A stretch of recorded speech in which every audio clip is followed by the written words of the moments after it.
Okay, good evening, everyone. My name is Chizaram Atta, and I'm the lead partner of Zizo Donor and Surrogacy. So I have over 13 years of experience in fertility, assisted reproductive technology, reproductive health, and women's health. And I'm here to give you a presentation on assisted reproductive technology and other options that can improve fertility.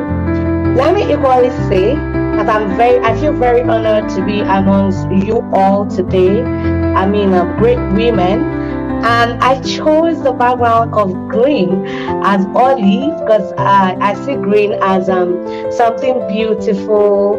Where the land is green, fertility and all that. So I chose this background for you all, and I'm shouting out to you all. So please let's dive in to the outline, and of course the next slide, please.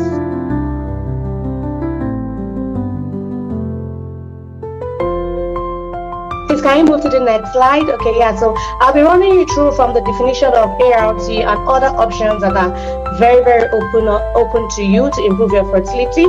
I would also tell you who is eligible, and of course the references, how to commence your fertility journey, and the list of references. Please, the next slide.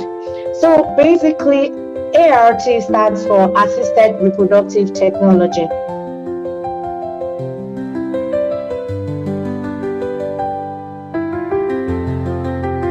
So many is IUI, that's the intrauterine insemination, and the in vitro fertilization, that is the IVF. But before I would talk about intrauterine insemination and the IVF, I would like to start with other options, because I feel like you need to start with other options first before you proceed down to IUI or IVF.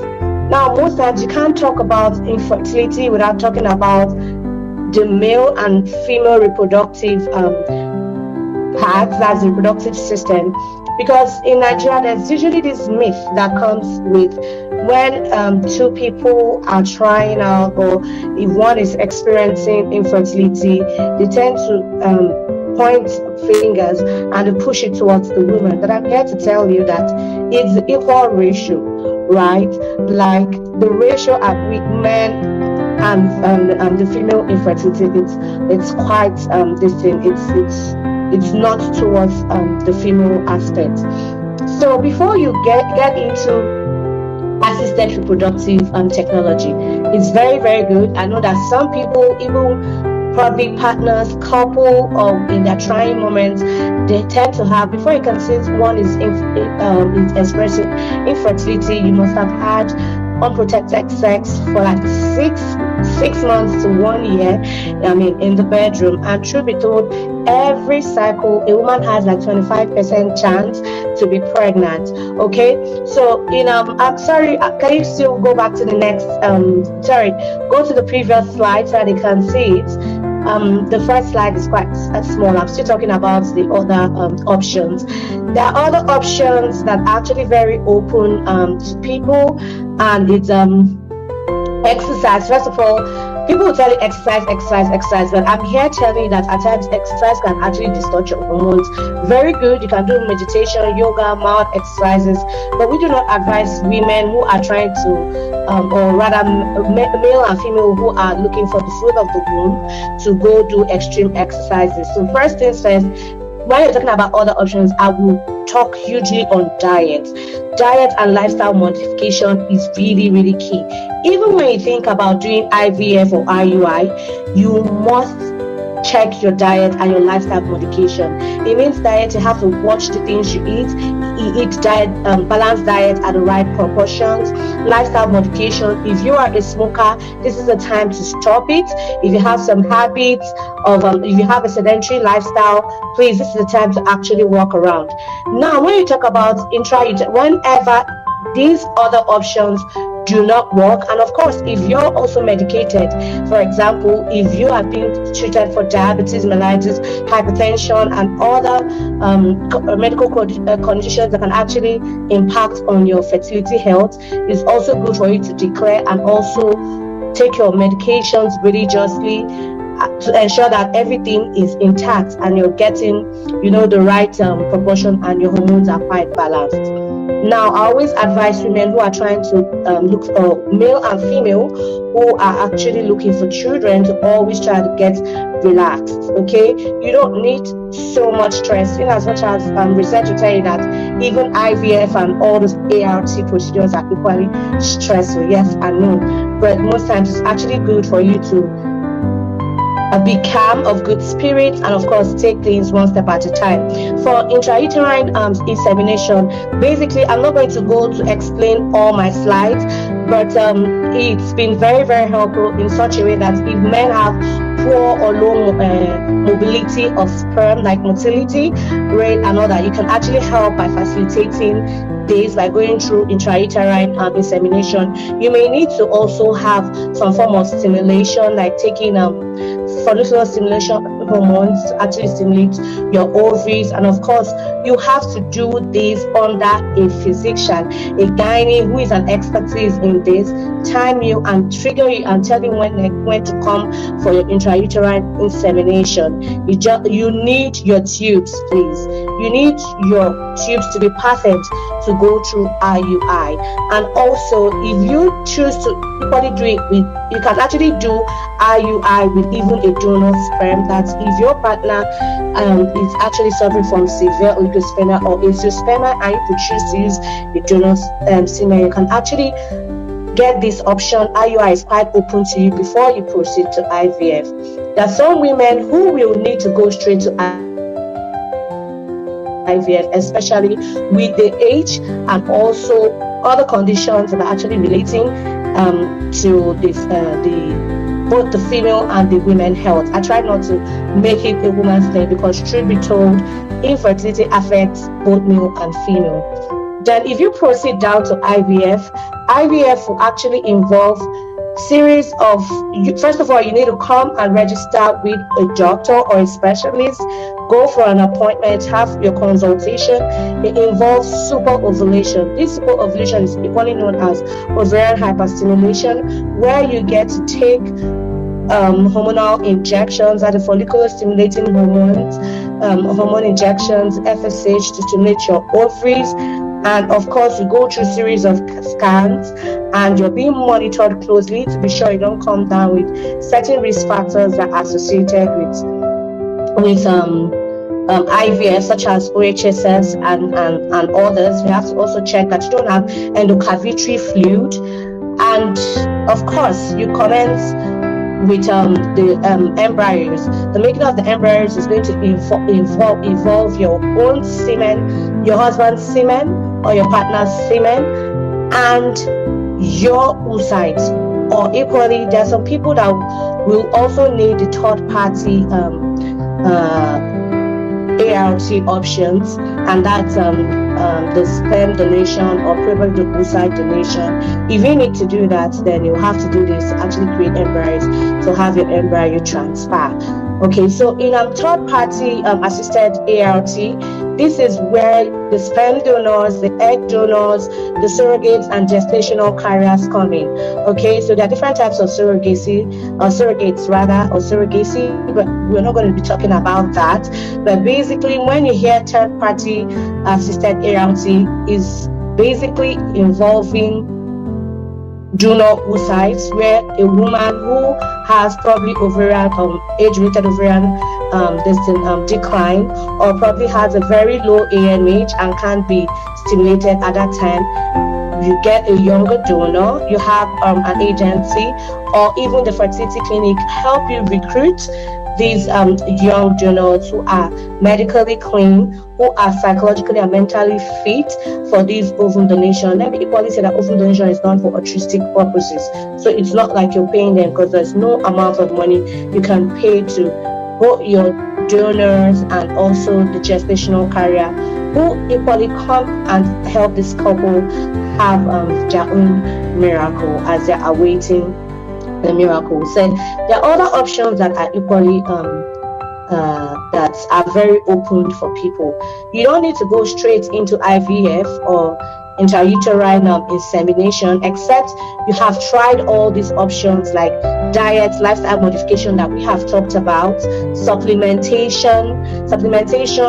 If a man has probably low semen count, you may need to be placed on some supplements by your specialist to help improve the sperm quality. And also women who have polycystic ovarian syndrome, most times they tend to supplement them on myo-inositol to actually help improve the quality of the oocytes you're going to have. So you can equally take supplementation even before you even think about going to IVF or IUI. You can go through stimulations with timed intercourse. So stimulations with timed intercourse is just a look-alike to IUI. So the difference is that the intrauterine insemination is done, of course, in the hospital, and it helps in passing up a tube and, of course, injecting your husband's semen straight after you have been stimulated, and, of course, triggered with a HCG, to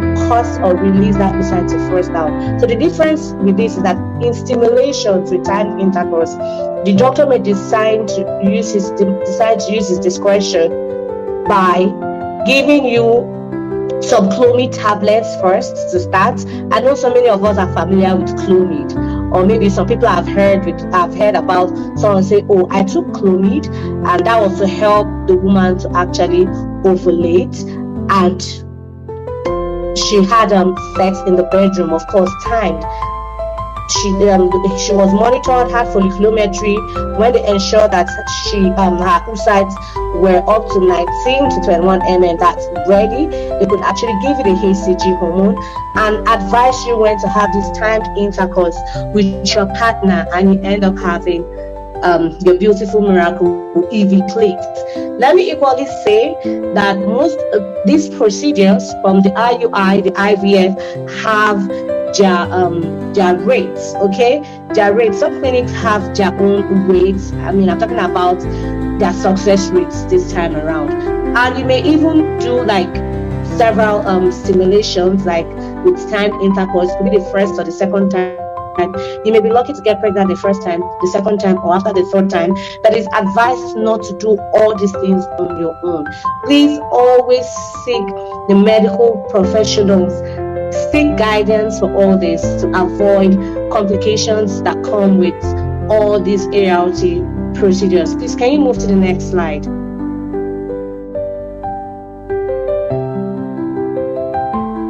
Okay, so in this slide is going to give you IVF versus IUI. Okay, so women, people who actually need it.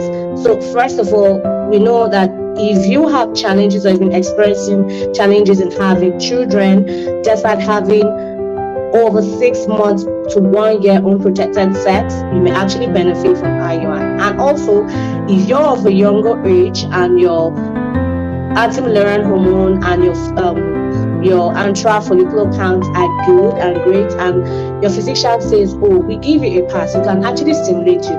You can actually try an IUI first. But however, there are some people that will need to go for other procedures before they will even start their IVF process. And some people that will need to do all this. Probably you need to go have a proper scan to look, or after doing a proper scan, you may need to do HSG to check the patency of your tubes. That is for IUI. But for IVF, you don't need your fallopian tubes for this. What you just need is to stimulate your ovaries, or if you can't stimulate your ovaries or you do not have the adequate AMH, that they can advise you, and you can key in to the third party ART that's getting probably an oocyte donor to get that stimulation done. And of course, you have she has her egg retrieval, or you have your egg retrieval. Inject your husband's sperm to your eggs or your donor's eggs if you're using an ovum donor, and of course you generate embryos. They tell you when to come for your embryo transfer. If you're going to have a fresh embryo transfer, that's going to be 5 days after your egg collection. However, if you're going to have the frozen embryo transfer, it depends on the type of protocol that you're being placed on. They will equally inform you. So these are options that are quite open for we women this time around. However, I know how financially draining IVF and IUI, or rather let's say ART processes can be. Truth be told, other options too are equally not cheap, right? But most times it's always good for us to make our researches. First things first, before you think about getting involved in any of these processes, it's actually good to have a little knowledge of what you're going into by reading. A little bit of research will actually help you save. You need to save first, because you do not want to start up any of these processes halfway, and because you do not have funds to continue, and you just put a pause on it. So you need to make financial planning. You need to plan yourself financially. Even at your place of work, you need to work around your schedules to actually ensure that you are fit and you will not need to break any of these your treatments the moment you commence. Another thing, you need to be prepared. You as a woman with your partner, or you as a man with your partner, you need to be psychologically ready for this, physically ready. I've talked about the finances. Yes, we know how it could be. It involves finances, but truth be told is what we want is results. You need to be ready for all this, and it's okay to actually seek counseling before you even start any of the ART procedures.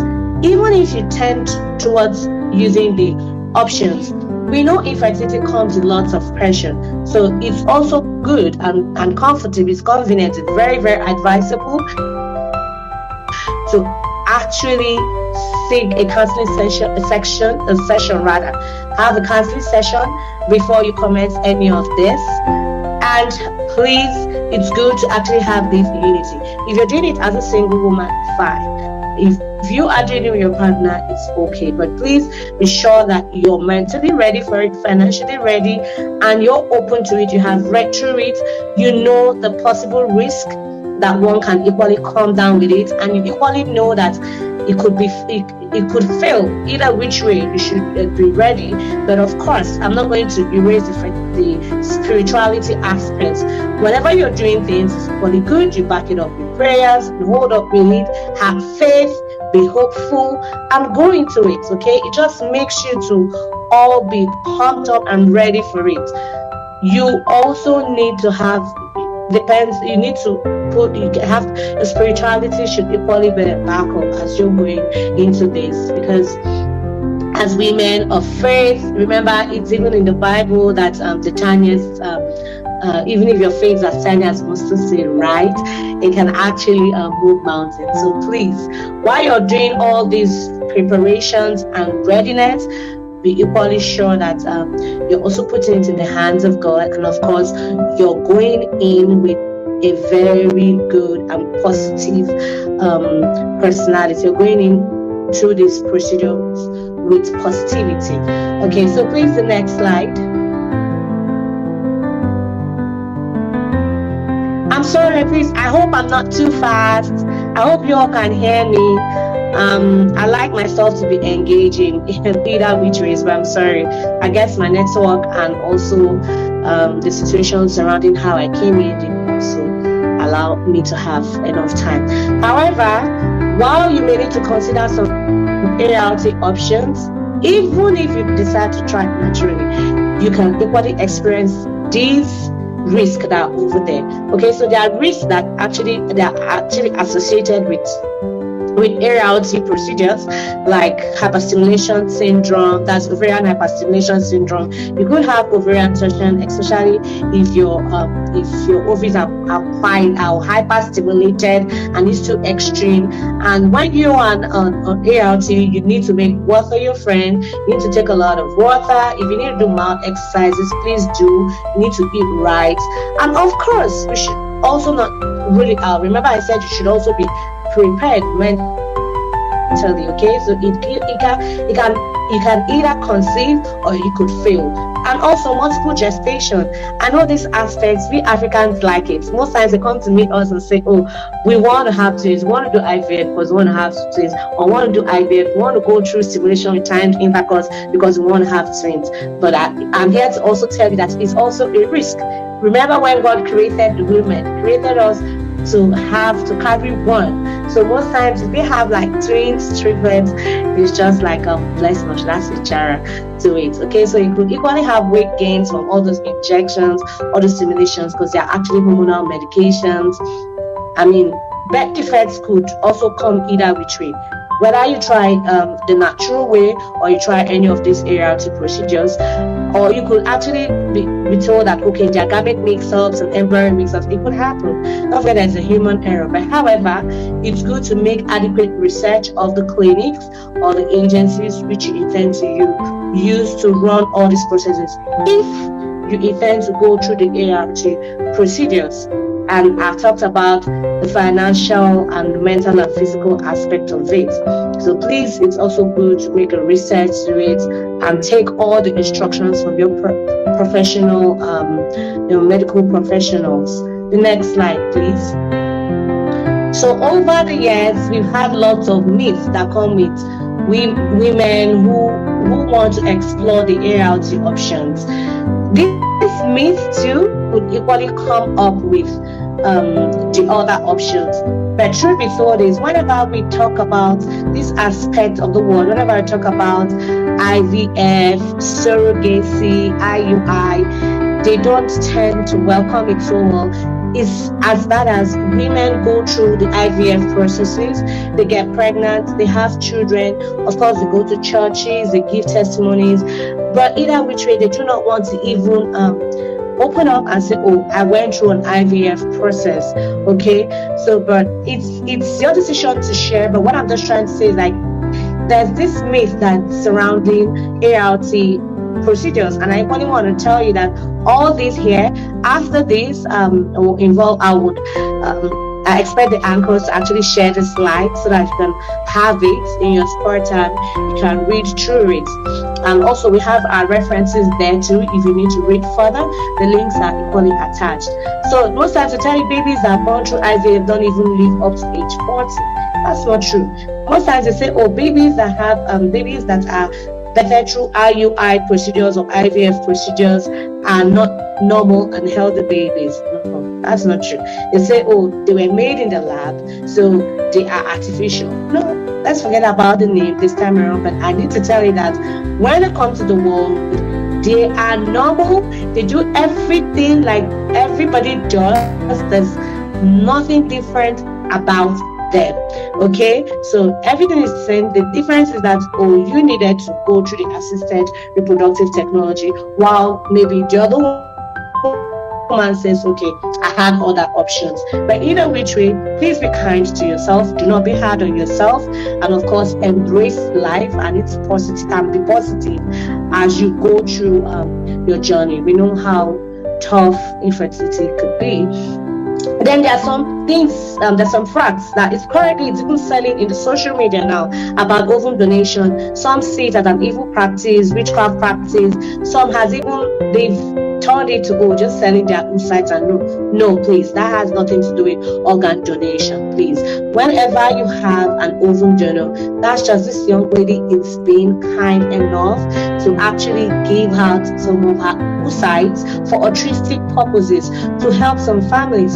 Some families have been blessed, okay, through all these things, and it's equally good for you to go to a very good clinic and agencies that are registered and they follow all the nation's laws.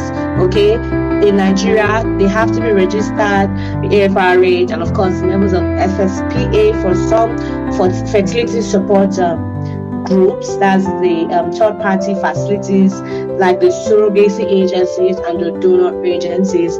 Please, I'm not here to sell any of my services. I'm here to actually give you the best option. Okay, so you choose what's best for you. But however, either which way, whichever option you want to explore, is good to actually go through a medical professional, okay, to walk you through the process. And we know how people tend to say infertility is just the woman. If a woman or if a couple that have been married for 6 to 10 years or even 1 year have not beared a child, they'll say, oh, we are sure it's the woman. She must have done so A and B, you know, when she was younger and all that. I'm here to tell you that infertility could be from the man or equally from the woman, or even both ways. Okay, it could be that it's both female and male cause. Okay, but the first things first is to have a reliable and good clinic that have the best practices and are ethical in whatever to do, and of course give you open communication so that you can have an informed consent. You can make informed decisions and give informed consent. Please, the next slide.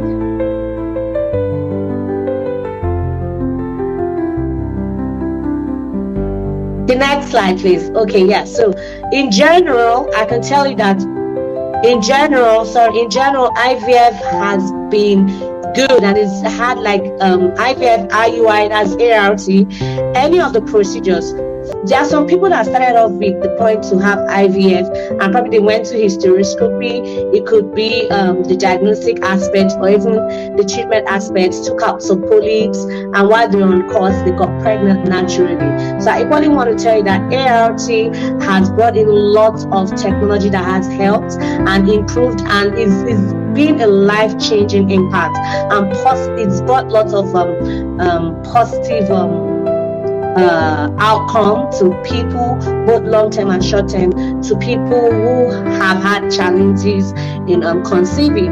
ART too also brought about technologies like HICO-C, brought about the PGTM, where a woman who is AS and a man who is AS can equally get married, have their savings, and decide to go to have PGTM, that's a pre-genetic testing, and say we do not want, select our chromosomes, we do not want babies that have chromosomal issues, and we do not want babies that have the SS genotype. Just give us AS and AA.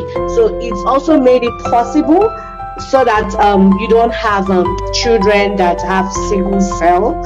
And sex selection too. There are some couple that have equally made it old. Probably they desire to have male children.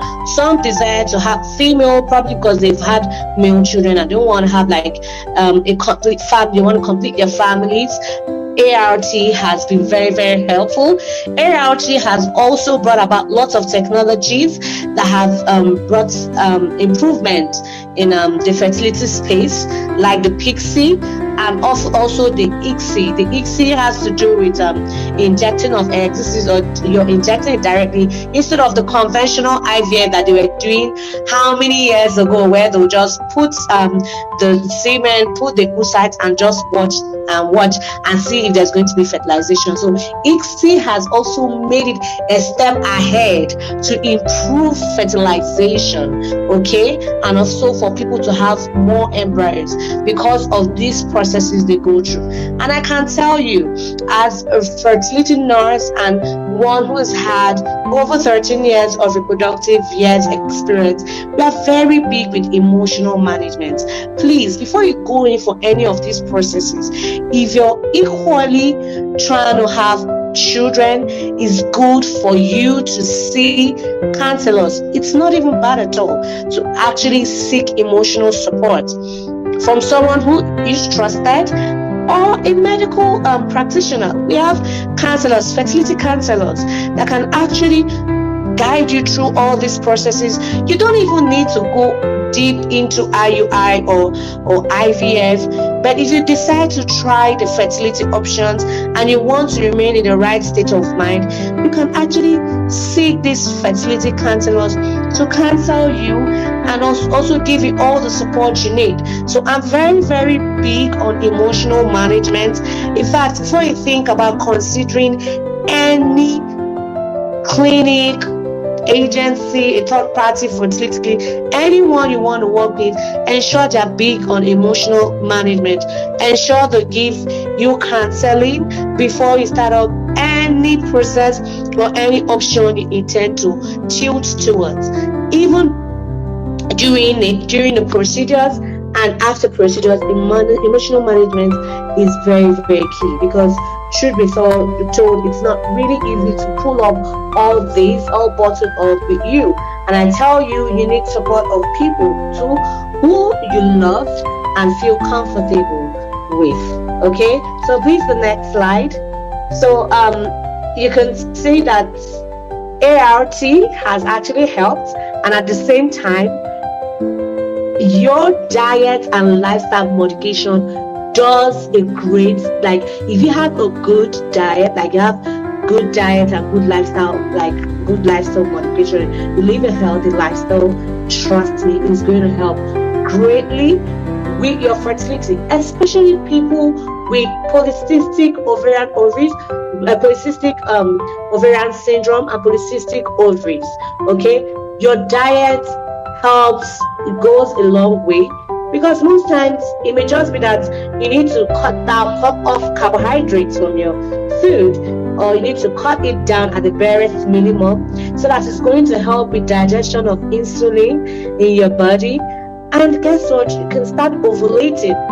Normally, you can start ovulating. You could also reduce the androgen levels or your prolactin hormones, and bam, you try naturally and you're pregnant. And I didn't even have to go through this IUI or IVF process. I tried the natural way by doing this diet, mild exercises, and of course I stopped smoking, stopped taking alcohol and all that. If you are be mindful of the undies you wear, your boxers, make sure they're not tight. Do not sit in for a very long time because of heat. You need to protect your testes or your testicles, so that you don't come down with the male I don't come down with the low sperm count. And if you need to supplement, please go ahead and take the supplementation under the supervision of a medical and professional, okay? People that are professionals in this. So please do this under the supervision of a professional, a gynecologist, a fertility specialist. Most times fertility specialists it's not most times, fertility specialists are the right people to give you all this, okay? So in conclusion, of course, I said it before, ART has given us lots of options. It has made it better, in as much as we know that people are now more aware. There are lots of cases of infertility right now. But also, truth be told, that ART and certain options that it has brought in has equally helped some families complete some families. It's brought in miracles into the lives of some families, and it's helped people complete their families. People are happy, they have children of their own. And of course, like I said, before you do anything, in conclusion, ensure that you save up, make adequate research on the type of funds or the costs at which you will need for any of these options, okay? So you have to make a decision, map out how your treatment is, okay? Just saving up and make adequate research of the clinic you're going to. Ensure they follow the best practices and they're ethical in whatever they do. They need to have an open communication with you. They need to give you lots of decisions or probably like choices. You can make informed choices and make informed consent. Thank you very much. We have the list of our references. That's the last slide, and that'll be all from us. Thank you for having me.